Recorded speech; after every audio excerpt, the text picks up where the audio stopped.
We are live in the Asia Tech Podcast studio. This is PitchDeck Asia. My name is Graham Brown. Welcoming back, part 2, into the studio, Damien Cummings. Damien, welcome.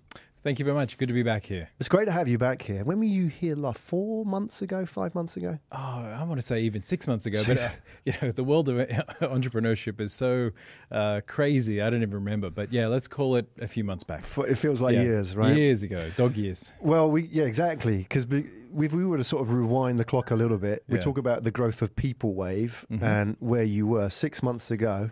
You know, obviously things have changed a lot as well. You've grown. We're going to talk about that. What's happened? You've experimented as you are expected to do as a startup founder. A few sort of avenues explored, closed a few doors along the way. But you go from strength to strength. It's always, 3 steps forward, 2 steps back, 3 steps forward. But in the long run, we're going up. You, just to maybe put all this into context, where are we now? How old is Peoplewave? Well, we've just celebrated our 2nd year of life. So it's congratulations. Well done. We've had some kind of ups and downs. So we actually had a very difficult 2018, but we've ended the note on a year on a very high note. So more clients coming in. We've got visibility for lead investors coming in for our Series A. And we're actually kind of moving in the right direction after some quite big torpedoes that almost sunk us. Torpedoes. Are you going to talk about those today? I'm going to go into great detail around those torpedoes, and I want people to learn from my failures and successes. Well, I really appreciate that, and it takes a brave man to do that, especially going on record and sharing your failures. We easily celebrate successes in this world, but the fact that you do also share your failures not only makes those successes more valuable, but it is valuable to us as observers as well, and watch and learn, see what everybody else is doing. So we are going to talk about those. And to reference the last time that you were in here, Damien, we just chatted about this off air. It's that, I've used that conversation, taken snippets out of it and shared it with people. And there was a bit at the end of the conversation which really resonated with people, which was your sort of why you were doing Peoplewave. And it was quite a personal story, wasn't it? Yeah. And I found that quite inspired, and other people also contacted me, people that you probably don't know but now know you. Is like, for them, they heard you talk about your why and they were like, oh wow, that's new. So maybe we can just recap part 1, the why. Peoplewave, you had sort of, it was your own itch, if you like, scratching your own itch or your own personal pain point, which is felt by so many professionals in your experience.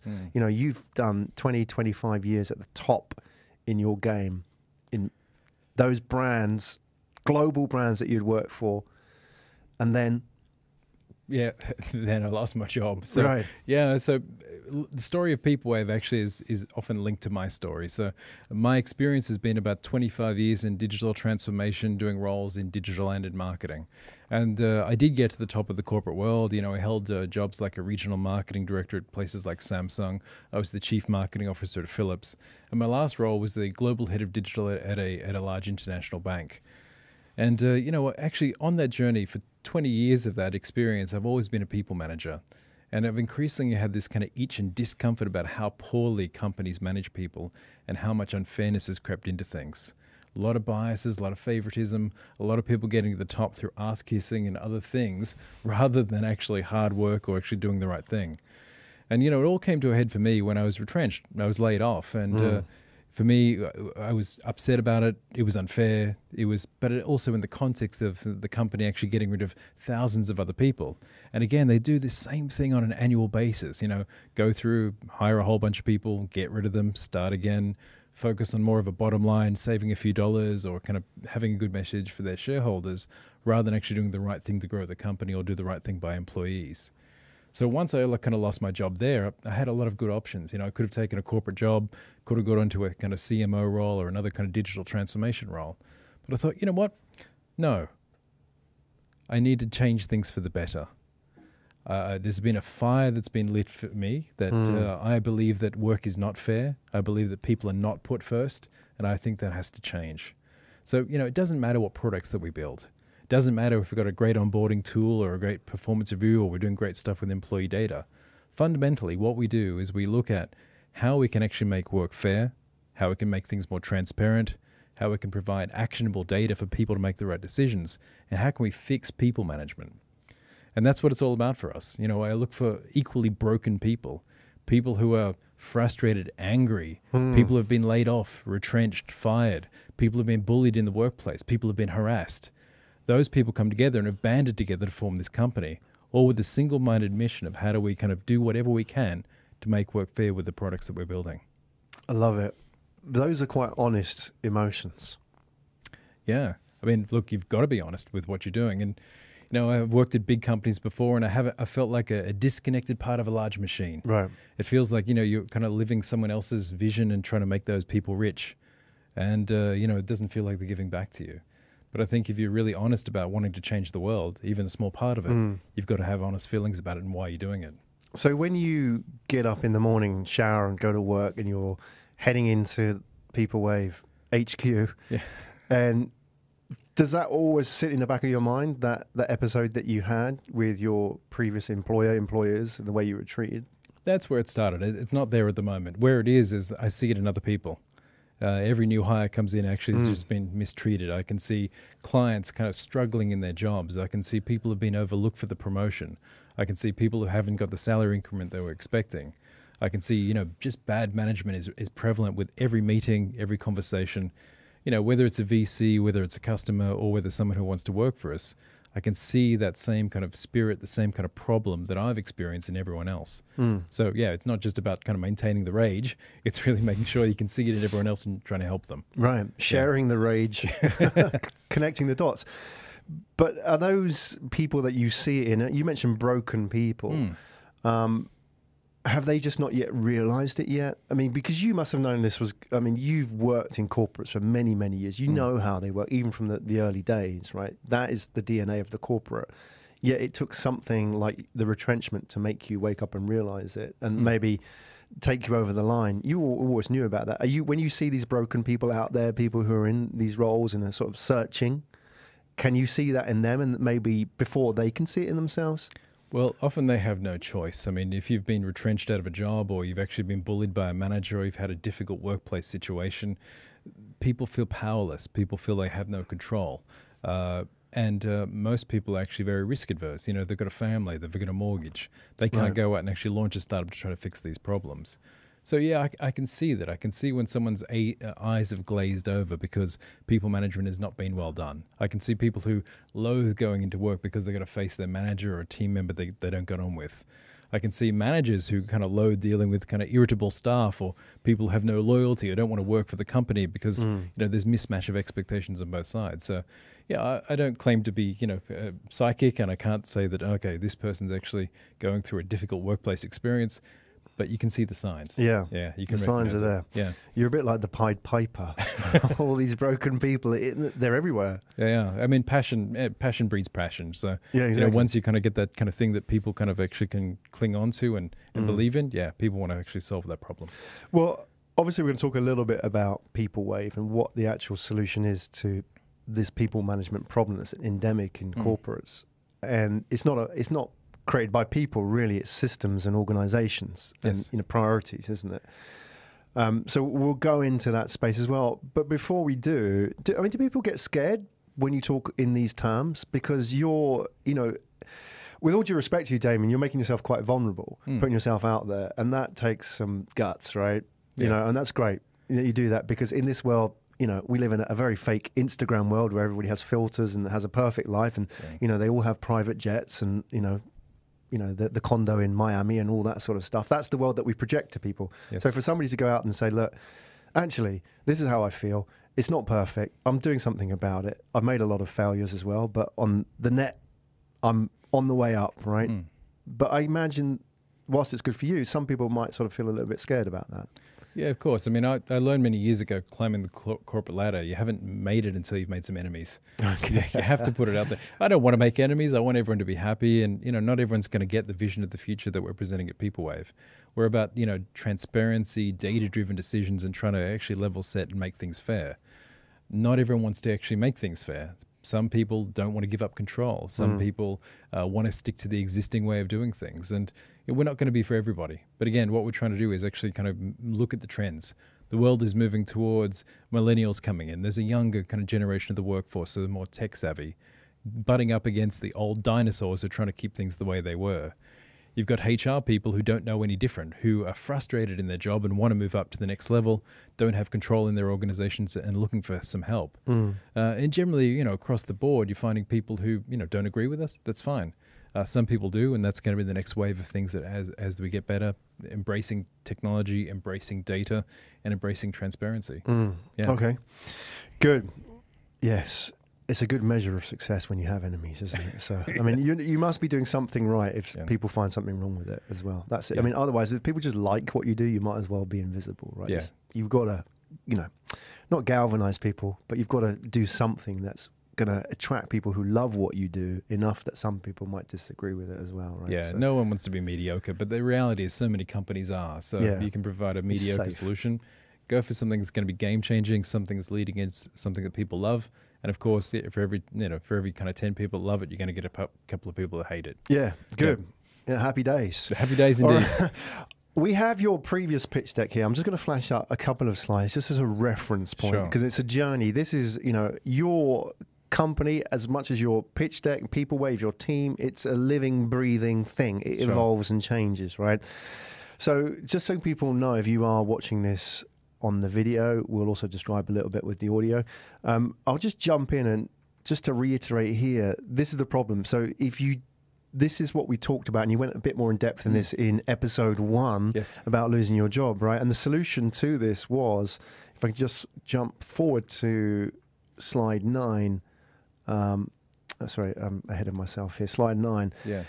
This is your suite of products that you have, which at the time, this has evolved since then, because 6 months ago was a long time in the startup world, and you've been wildly testing. Out of date now. I can tell you, there's a lot more to this now. All right, so I'll explain what was here, and then you can explain what we have now. So you have the 3 sort of levels of products there: Performance Wave, which is your data-driven measurement; the onboarding, which is for new employees, you know, measuring their performance and so on; HR Command Center, which is turning that into actionable insights, right? Which it says coming soon here. 6 months ago. What's happened since then? Well, kind of to reiterate where we were and where we are now. So it all starts with, fundamentally, Peoplewave is about turning employee performance into actionable data points. Yeah. So, for example, one of the biggest problem is, the value of someone in a role is actually usually based on your manager saying how well you've met goals. That doesn't drive performance. It's a combination of things. So it's how strong your relationships are, how good your skills are, and whether you're delivering in the job. Those 3 elements are one of the core parts of what we do, the formula of performance. We realize that fundamentally what we do is we reduce turnover. Coming into a new company, often you're thrown in the deep end, no idea what to do, no idea who to meet, no idea what your tasks are, etc. The expectations are not set. So first of all, we start with the first 100 days.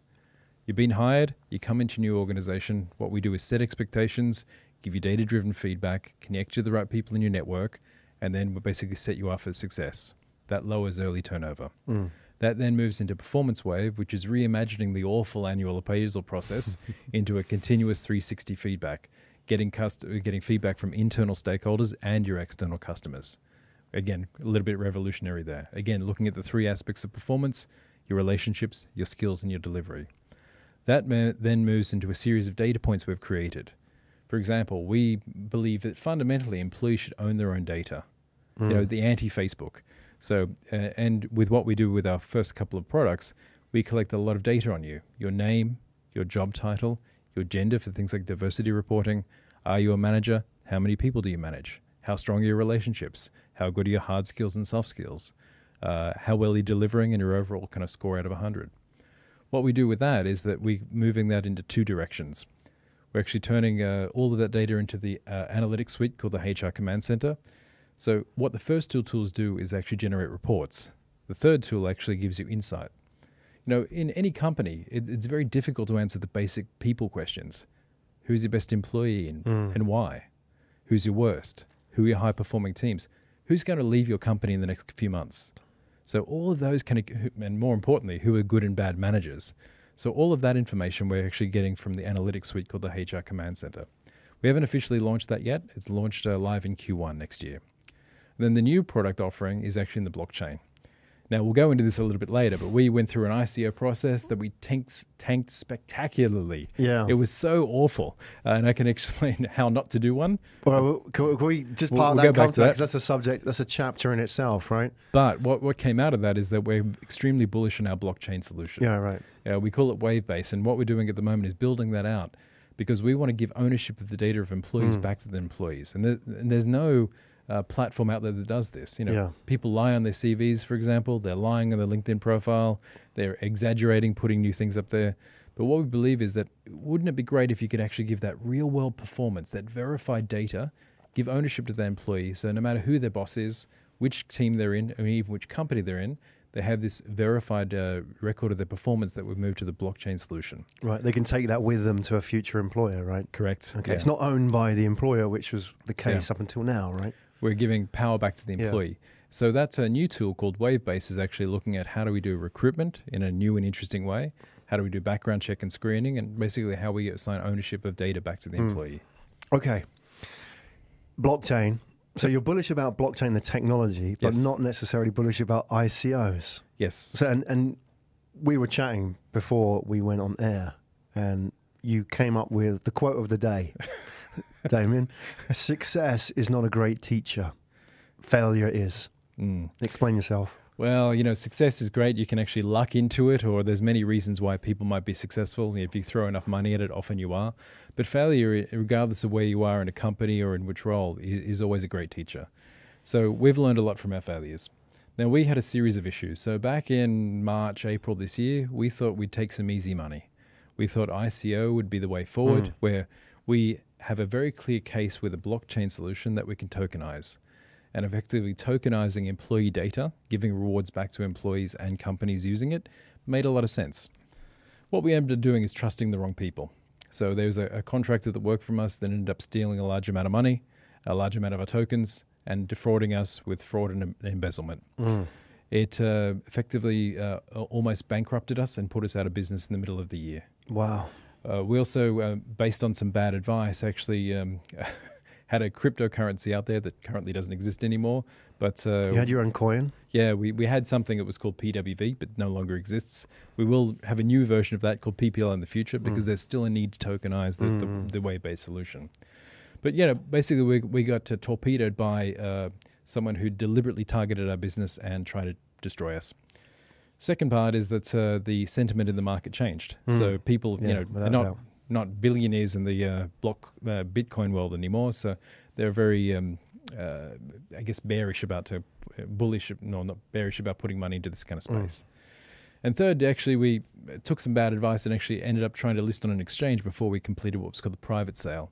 So we thought we had a lot more money from our pre-sale, but again, that all disappeared with people taking the money out of our business.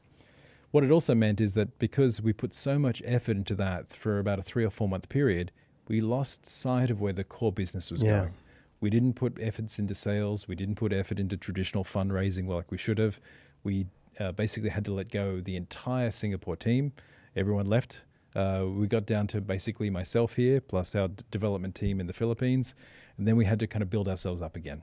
So we were at 21 people back at that point. We went down to about 10 people. We're now back up to 18. So we were at bankruptcy's door. So everything that could have went wrong did go wrong. Right. No money, embezzlement, fraud, all the things taken out of it. We ended up spending almost $200,000 in actually marketing the ICO and actually getting out. We thought we had at least $2 million, but again, that was absconded with. But the time that took up more than the money, the time that must have been a sucker punch for you. It was difficult. Yeah. So a whole bunch of issues around that. Yeah. So, issues with people, issues with trusting the wrong people and poor decisions around that.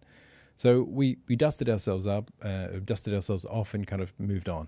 It was also made worse because actually many of us, particularly myself and also our CTO Phil, had actually also gone through some family trauma. So people passing away or other kind of family challenges at the time. So all combined together just to kind of actually make it the worst possible 6 months of the year. Yeah. However, we got better. So we realized we all believed in it too much. We couldn't let it go. We realized, focusing on an ICO, it just is rubbish. So we wanted to go back to basic principles. We had a couple of great products in market. We were getting a lot of traction despite all what was happening out with the ICO world. we doubled down on that. We focused back on our marketing and our sales. We got our processes right. We brought in a great COO. Phil and I, the CTO, and myself kind of doubled down. We brought in other senior leaders, including people like Pip Penfold, who's our now kind of head of customer success, and our resident HR expert. We brought in a lot of people who wanted and now have skin in the game. So we basically brought together a lot of people who are believers, people who are taking a lower salary or are missing out salary for a few months, or maybe wanted to take an equity stake or invested into us. All those people have believed in the vision and have helped turn things around. So we're in a much better place. So we're now back to a break-even business. I think if our numbers are correct, we'll hit around about 500,000 revenue, and we're on track to become a $5.7 million business next year. We have a clear plan. We've now identified a lead investor into Series A, and it looks like we'll get some money coming in the bank for that in early 2019. And from there, I mean, once you make your first million or two, you're set. You're going to be a wildly successful business. But yeah, the middle 6 months of the year was pretty awful. I think that's an understatement. Yeah. Well, I mean, can we talk a little bit about that? Can we Sure. sort of expand on that? Because you can't sort of just mention that and brush over to the next thing. We've got to go into that a little bit, because it gives us more of an insight into you, your team, the kind of, you've already told us, for example, now you have believers on board, right? And how important that is at times like this. And I know, for example, you mentioned we got defrauded or we had to deal with it, but ultimately a lot of it was just you, right? I mean, as the CEO and main founder, right? Co-founder? I mean, founder, yeah. So it was really you. Yeah. I mean, you had advisors and people around you, but the buck stopped with you. That must have been tough. Did you, okay, you've obviously set the scene. I want to know, in that situation, just purely on a personal basis, interest in you and, what makes a startup founder tick. You must have thought about giving up. Yeah, it was too difficult at the time to give up. So there's too much invested in it. Right. So I'd put a few $100,000 of my own money into this.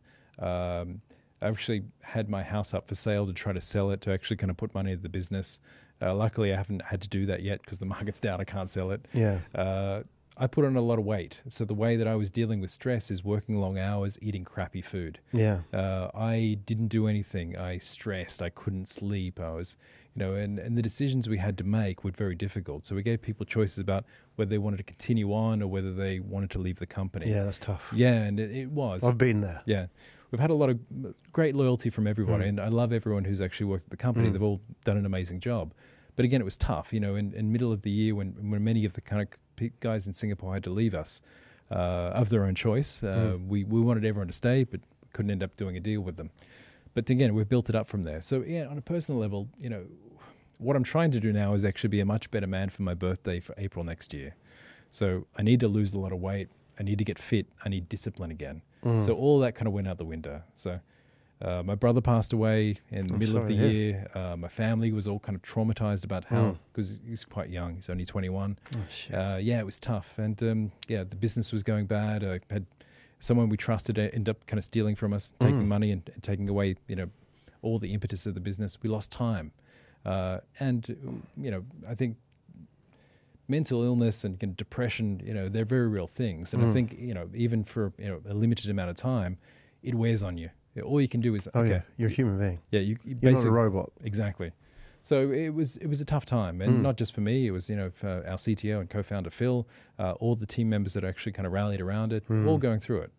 I don't have a solution to it. We're trying to figure it out. Absolutely not. No, there isn't a solution, and often it's just working through it and just keeping going and taking every day as it comes, right? Because when you look at the mountain of crap, it all adds up, right? But just to say, okay, what can I do today? And just taking a little, dig out of that mountain and trying to move it is what you're doing. And that sort of momentum kind of builds. And now you're sort of turning a corner, which is great, right? And there's such a lesson in that as well.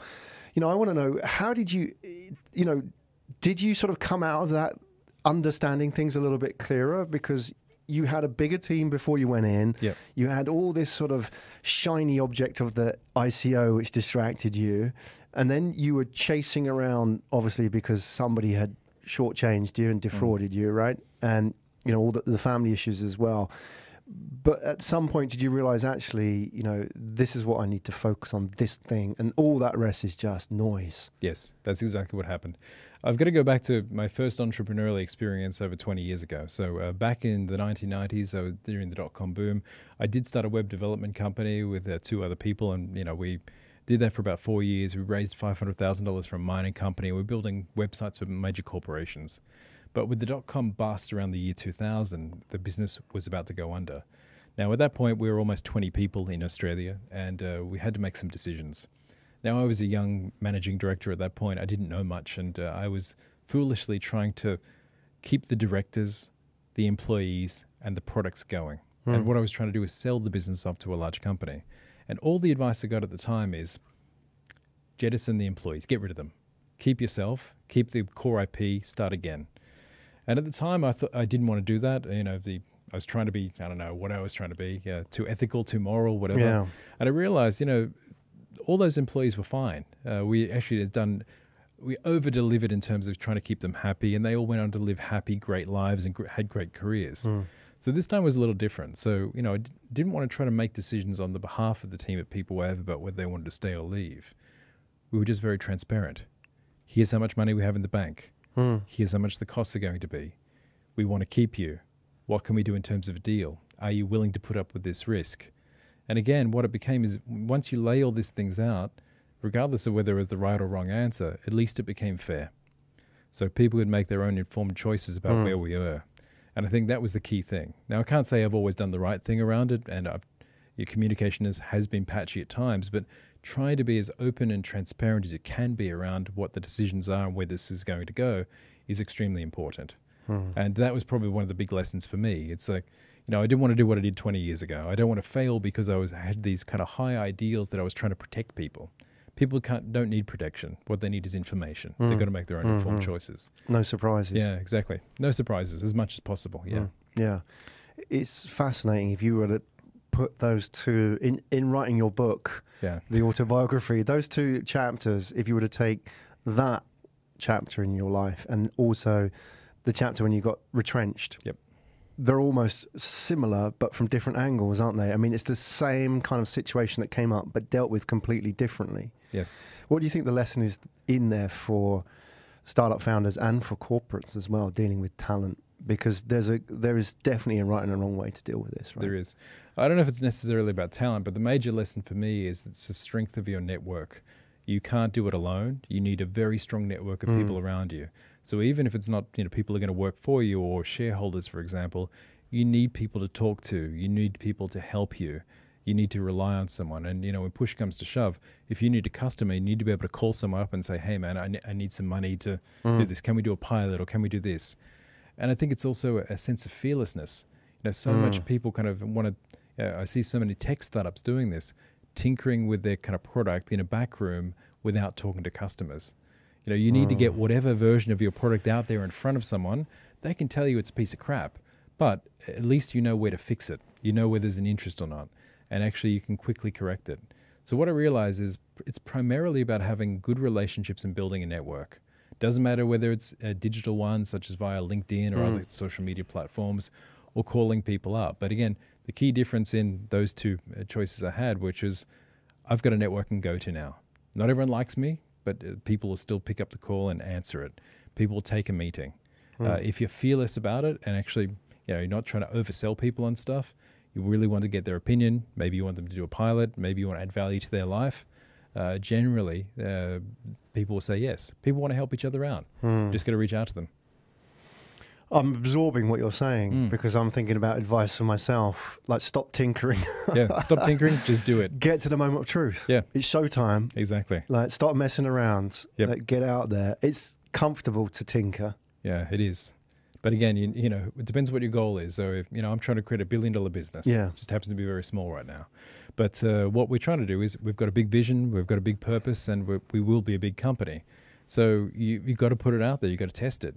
We get people in the HR field saying, well, back up your principles. Tell me why you think your formula, the relationships and competencies and delivery is the right way forward. Why should I change what we've been doing for 20 or 30 years? And you've got to be bold about it. So, well, maybe we're not for you, or maybe this is why we believe this. And then again, the conversation gets better. You tinker. Some people like it, and when they do like it, the word spreads. In fact, I actually think we were told last week something very interesting. We sat down in front of a VC, and he said to us, "I think you guys are the largest HR tech startup in Southeast Asia." I almost laughed in his face. I was thinking, oh my, really? We're 18 people, we're hundreds of thousands of revenue. Sure, we have 800 businesses using our platform at the moment, but again, it could be a hell of a lot better.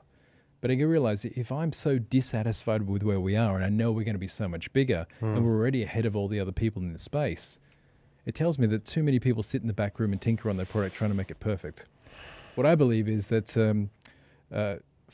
fast is the opposite of perfect. No one wants to be perfect. Fast is better. Iterate, agile, do it quickly, do it 100 times. In the time you do it 100 times, someone else is trying to do a perfect solution that's got to go through another 99 iterations. Absolutely. Yeah. What does being fearless mean?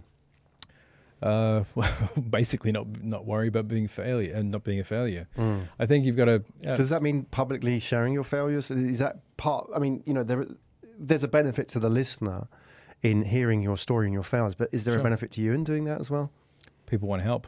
Generally, if you say, here's where I've got a problem or here's where I failed, generally what I find is people reach out and say, hey, I can help you with that. Yeah. I don't think people get very bored with success stories. Everyone wants to be the next Bill Gates or, the Steve Jobs of the world. You don't learn anything from those guys. Yeah. If they're celebrities. Yeah. But again, if you had the opportunity to go back to Apple 20 or 30 years ago and help Steve Jobs when he was trying to build that company, or sit down with Bill Gates when he was doing the first version of, Microsoft Office, wouldn't that be pretty awesome? And you can see where that benefit would take you into the future. I'm not saying we're necessarily going to be a Microsoft, but having said that, I think people genuinely respond to difficult circumstances. People genuinely want to help you. And I think partnerships come from that, customers come from that, and investors come from that. Yeah, I mean, in culture, the hero's journey is all full of failure, right? When the hero gets beaten down, there's always that scene, isn't it, before the epiphany moment, or however a director likes to narrate it, is the hero gets bashed down, and you think they're gone, they're dead. And when you think they're dead, the antagonist comes in and bashes them down a little bit more, right? Just lays it on, just like your last 6 months. But then there's that sort of that epiphany moment, and that realization, actually, these are the things that I need to think about. That voice. Whether it's Yoda or whoever the guiding voice is in your life, the people saying, look, this is what you need to go back to the core basics, right? And the fact that you've had that journey makes you more relatable to other people around you, because it shows that vulnerability, that humanity as well, and especially in your space as well. About fairness, transparency, and people. Ultimately somebody who's standing up and living it rather than just telling everybody to do it. Got to walk the talk, Absolutely, it's fantastic. So I imagine for you must be happy to be getting into the end of the year alive and ready, fighting with, money in the bank. And, you say you're near break-even operation? We are break-even, yes. You are? I mean, that must feel good. It does. But we want to be a whole lot better. Right. So where things are kind of starting to pick up is we've identified, at least one lead investor that's coming in, going to help us with our Series A round of a 5 million raise. We're extremely happy about that because, again, we've got a very detailed plan of how do we get 5 million in revenue next year. From a break even, basically we've got broken even. Now we're at a point where we've got a clear plan for next year to expand internationally, hit that 5 million revenue target, and so on. That 5 million revenue target is very hard when you're a bootstrapping business with no money. Very easy when someone injects a Series A round of capital. But again, once you get to 5 million in revenue, it's a very easy shot to get to 100 million in revenue. Just time, more people, more resources, because all the learning has already been done. So what I'm really happy about is that, a few months ago we saw light at the end of the tunnel. Now we're walking through into the sunlight. So what I'm just waiting for is a few of those things to drop. And so often, and you've experienced this, it's a lucky break. As long as you can set yourself up, build an amazing pipeline, build the right network, have the right conversations happening, and do that for a long period of time. So, if we didn't have a pipeline, didn't have any customers speaking to them, had no partnership conversations, we'd be in a pretty awful situation. But from day one, we've been trying to build this up. So many of our conversations are about to drop after talking for 12 months or 6 months. Going in and actually validating with other people, helping other people out, all of that leads to where I think we're going to be in 2019, which is going to be our breakthrough year. Yeah, I mean, you mentioned luck. I mean, obviously that's a part of it, but you've got to be in the game to get lucky, right? Yeah. That's the key, isn't it? You've got to put yourself out there to attract luck. It doesn't just sort of knock on Peoplewave HQ and walk into the office, right? Yeah, we've spent a lot of time actually developing processes. Now, that sounds extraordinarily boring, but for any startup, you need things like, we use Zoho, which is a sales CRM. So, Salesforce is very similar. But again, you've got to build a pipeline, and you've got to assume that 20% of that's going to close. Now we've got almost a $3 million USD pipeline there. So we've got some for this quarter. We think that's going to lead to some more money. So that might not drop in December. It's almost Christmas, but it will hit in January or February. So having a process like that, where you've got a pipeline management tool, you've adopted a great sales process, you work with third parties and got a great sales team internally, means that eventually it'll pay off. Yeah. Same kind of thing with HR or IT or our product roadmap. We're now talking about products that are going to be, available in market from a year from now. Those are being scoped. We're doing the user experience on that. It's going to be a fantastic set of products coming up in the future. But again, you've got to start now. It's a long-term payoff. But again, process-driven, putting all the hard work in. It comes down to a lot to luck, but you can set luck up in your favor. Yeah, absolutely. The process is, I like to hear that a founder focusing on process, because you say it's not the most exciting part of a business. No. But, with that process, it does all the heavy lifting. And if you look at any kind of, we often look in culture and media at artists or musicians or anybody who's very creative, and it looks like it's genius, or they're just able to magic creativity out of the air or pull it out of the air. Behind that is a ton of discipline, hard work, whether they're writing or whatever. That all goes in the background. And it's the same with startups and founders, is that, when you see them go on stage, when you see them closing the deal, when talking about their successes, that's the tip of an iceberg, if you like. That sort of 95% is below water, and that's all the process. I think that's where so many startups fail, because they kind of shirk away from that, even though there's that need to get out and face the moment of truth and ask and go and do the sales, if you like. However, behind that is the pipeline, right? Otherwise it's just random, isn't it? Yeah, and I've also found that, I guess, a strong learning experience. I mean, the startups that are going to succeed are the ones that are sales and marketing focused. Absolutely. Really have to be.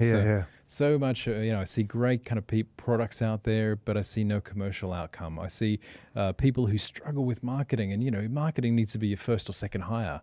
You need to make sure you've got a strong marketing team to do your lead generation, to build a brand, to make people aware of what you do. There are millions of people in any category that do something similar to what you do. But again, you've got to build familiarity. You've got to build a very strong pipeline. For the first year of Peoplewave, I was selling vaporware. I basically was selling a mock-up of what we were trying to put out there, and people bought it. Yeah. People loved the idea of it. People actually liked the screenshot. They liked the user experience. We just didn't happen to have a product at that point. But again, people are willing to kind of sign a document or sign up to use it because they like what this is. Now, of course, behind the scenes, you scramble like hell to get a product in place. Yeah. And there might always be some problems with that. But again, it's much easier to go out and actually validate what you're doing, sell it, see what the response is, rather than actually, again, going back to trying to develop the perfect product that nobody wants. Yeah. Some founders might listen to what you're saying about going out and selling. Well, it's not vaporware. You're selling the mock-up, the wireframes, the idea, the screenshots or whatever. Yes. You're selling an idea and a journey. Get on board. Help grow this thing with me. It's early days. We haven't yet built it, but with your help and your feedback, we can do this. Some founders might say, that is vaporware. That's, not honest. It's not, you need to go out with the product, and, I can't put that out into the market, an unfinished product, because the customers are going to come back and tell me it's rubbish or it doesn't work. There's always going to be bugs and fixes. That's how things work. Like you talked about the early stages of Windows or Mac, right? It was all like that. So how do you feel about that, going out and selling something which, you haven't built yet? It's the smartest thing you can possibly do. Why it's the smartest thing you can possibly do is, the reality is, if you get in front of a customer and say, this is what I'm going to do, the worst case scenario is they can give you good feedback. The best case scenario is they're like, I really like this. I want to back you as a startup. Here's a couple of $100,000. I'll be your marquee or your foundation client, or I might even invest in your company. Versus the other effort of, I'm going to go get a whole bunch of VC and put my house on the line to build this product for 3 years. I get in front of my first customer. And what those kind of startup founders do is they get really angry. They say, wow, this is my perfect product. Why don't you love it? Yeah. So I think there's nothing dishonest about saying, look, we're a startup. Here's the new product we're about to build. People want to be part of that journey. Now, of course, you don't expect to go to the biggest companies in the world and say, buy this and give me $1 million. Ridiculous. However, if you're saying, look, maybe let's do a pilot, or here's a kind of, the new functions we're about to release. Would you want to be part of that journey? People always do. And if you're actually solving one of their very real problems, they want to be part of that. Sometimes they're happy to wait. Doing a big deal with an enterprise or mid-market company is not going to happen tomorrow. It might take you 3 months, 6 months, or even a year. And they're very happy to wait if you can solve that problem for them. Yeah, you're right as well. Is that maybe with the larger corporates, the middle managers might not buy in because for them it's too risky at this stage because they want to see the finished product. They've got finished product comparatives out there. Yet maybe for the more entrepreneurial customers, clients, they love it. They actually prefer coming in early. Like you say, marquee client, great for them. They like being part of something and they get what you're trying to do. Damien, I've been there as well. I'm going to back you. And they might not be backing you as an investor, but as a marquee client, that's a way in, right? Exactly. And the best thing, no C-level executive in the world is, they're either going to say, nope, sorry, not interested, 5-minute conversation, or they're going to say, look, this is really cool. Let me be a part of this. And again, the problem that creates from a startup perspective is, well, you need to move fast to create something to meet that need and take their money. It's as simple as that. So yeah, the best thing you can do is actually go out, kind of prototype with customers, get the money from those guys. And that was exactly our journey in 2017. That's what brought us to, pivoting multiple times away from vaguely wanting to do something in the HR space to focus, narrowing down employee data, to launching first 100 days and Performance Wave, and now the new products we're building out. This is not us sitting in an ivory tower thinking what the best thing for the HR world is. It's actually real customers, people managers, and HR people telling us what they need. Yeah, moment of truth. Validation. Okay, so Damien, you've gone through a stellar 2018 in terms of learnings, right? I'm putting it all in the positive. I mean, you've plumbed the depths and hit the highs, right? Yeah. So I'm sure, like, going into the holiday period, you're just looking forward to having a few days off as well. But what have you learned? I mean, we sat here 6 months ago and the ICO was just happening, or that was the thing. The products, I mean, your focus was more or less the same. Products have changed slightly. You've evolved those, which is great because you're constantly validating it. You as a founder, as an entrepreneur, rather than sort of what have you learned, how do you spend your days differently? Are you sort of apportioning your time differently? If you sort of go back 6 months to now, are you now sort of more focused on some activities and less on others? Well, it was a difficult year for me. So I was grieving over my brother's death. I was actually dealing with my family issues, and I ran away from a lot of things. I'd kind of broken emotionally after kind of all the issues around the ICO and, people actually defrauding us and going through a whole bunch of issues. And what I did is I couldn't 100% throw myself into work because, there was times where I sat behind the desk for hours at a time, struggling, not knowing what to do or not knowing how to fix it, or it was too much. And then the bad habits crept in. Too much fast food, too much not working out, too much not caring. And then, something that's always guided me in life is I've always had this philosophy of what's the worst that can happen? What more could happen? And to me, nothing worse could happen. There was pretty much it. I'd hit rock bottom. So what I did is decided, okay, I can't be this anymore. When it's difficult for me to tie up my shoes because I feel so fat now, or I'm running for the bus and I'm huffing and puffing because I know I've actually put my stress into my body by doing the wrong things.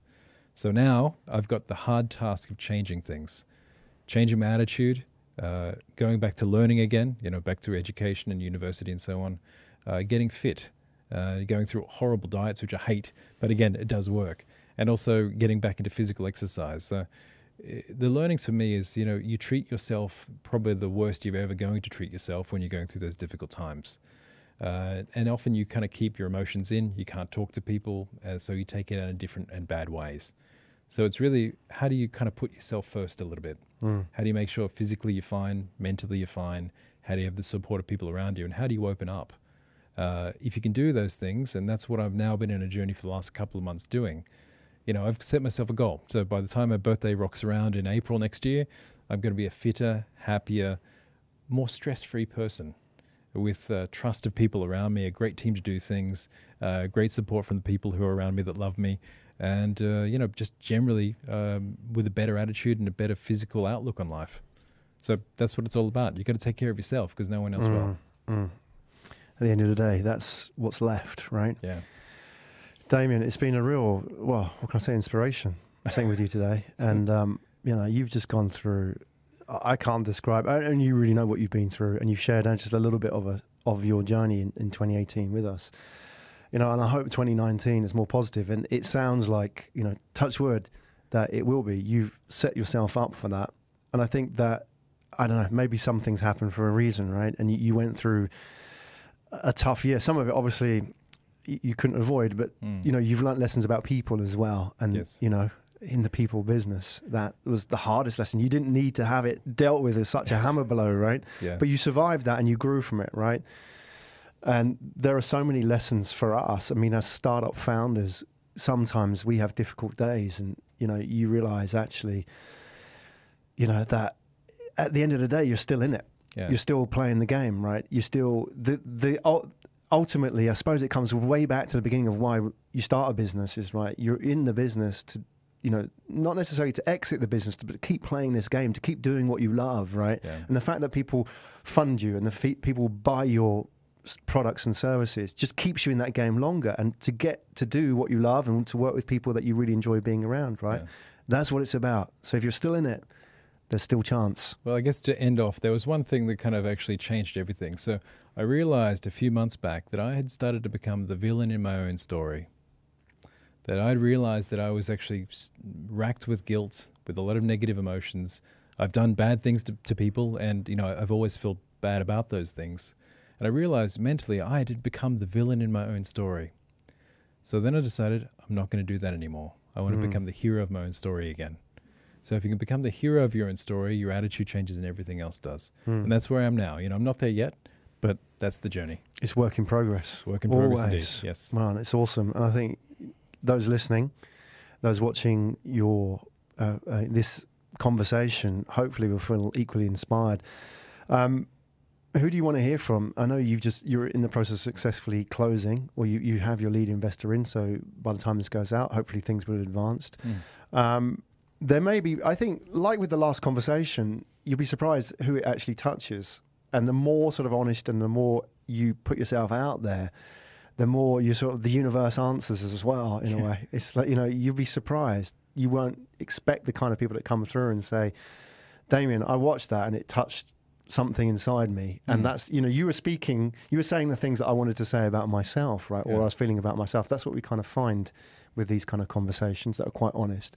Is there anything in particular that in terms of moving forward, growing Peoplewave, the team, partnerships and so on, that you're particularly looking for? Yeah, probably three things. So number one, partners. So that we're actually getting a lot of traction with people who maybe have complementary skills or generally kind of want to get in front of people managers or HR people. It doesn't have to be in HR tech, but generally people might want to resell our services or do a partnership together. It doesn't matter what the category is. We're always happy to talk to people. It doesn't have to be in Singapore.